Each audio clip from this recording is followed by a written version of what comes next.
అపోస్తల కార్యములు 4వ అధ్యాయం 10వ వచనం.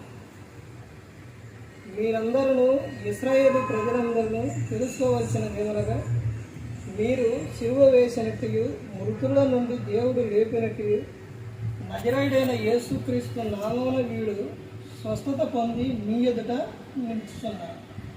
ఇక్కడ ఎవరు చెప్తున్నారంటే అపోస్తలైన పౌలు గారు యేసుక్రీస్తు ప్రభువుని గురించి అక్కడున్న ఇశ్రాయేలు ప్రజలందరికీ వాళ్ళు తెలుసుకోవాల్సిన విషయం, మీరు తెలుసుకోవాల్సిన విషయం ఏంటనని పేతురు గారు పరిశుద్ధాత్మ నిండిన వాడే ఆయన ఇట్లని చెబుతున్నారు.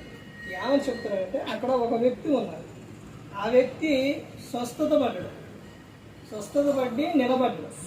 ఇతను ఎలా స్వస్థత పడ్డాడు, ఎలా కుంటువాడైనా లేకపోతే ఎలా నిలబడ్డాడు అని అన్నప్పుడు పేతురు గారు ఏమని చెప్తున్నారు అంటే, మీరందరూ ఇశ్రాయేలు ప్రజలందరూ తెలుసుకోవాల్సింది ఏమనగా, మీరు సిలువ వేసినట్టు మృతుల్లో నుండి దేవుడు లేపినట్టు నజరేయుడైన యేసుక్రీస్తు నామమునే వీడు స్వస్థత పొంది మీ ఎదుట నిలుచుతున్నాడు.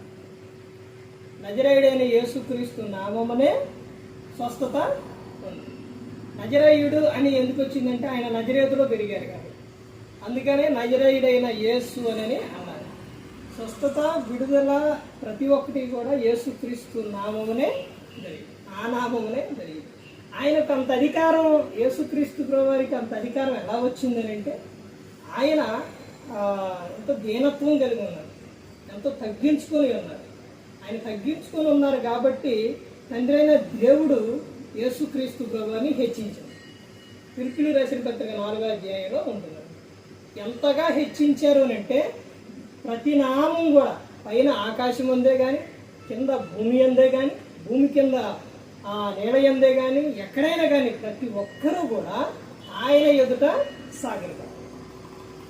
ఆయన పేరు దేవుని మహిమార్థమయ్యి యేసుక్రీస్తు ప్రభు అని ప్రతి ఒక్కరు కూడా అంతగా హెచ్చించారు అని అంటే, ఆయన ఎంతగా తగ్గించుకున్నారంటే, హెబ్రీలకు 5వ అధ్యాయం 7వ వచనంలో, శరీరధారి అయి ఉన్న దినములలో మహారోదలతోనూ వేదనతోనూ కన్నీళ్లతోనూ ఆయన అంగీకరించబడింది. ఎందుకని అంటే ఆయన అంత తగ్గించుకుని ఉన్నారు. అందుకే యేసుక్రీస్తు నామమునే స్వస్థత అనేది వచ్చింది. మనం ప్రార్థన చేసుకునేటప్పుడు ప్రార్థన చేస్తాము.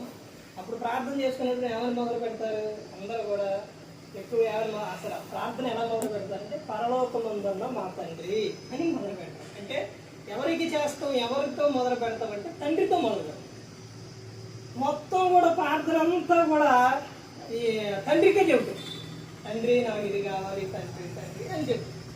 చివరిలో ఎవరు అడుగుతాం? యేసుక్రీస్తు నామమున వేడుకున్నాము తండ్రి, అడుగుతున్నాము తండ్రి. అంటే కుమారుని ద్వారా మనం తండ్రితో చెప్పుకున్నాం. కుమారుడు లేకుండా ఏది జరగదు, యేసుక్రీస్తు కుమారు లేకుండా ఏది జరగదు. ఆయన ద్వారానే మనం తండ్రి వద్దకు చేరగలం.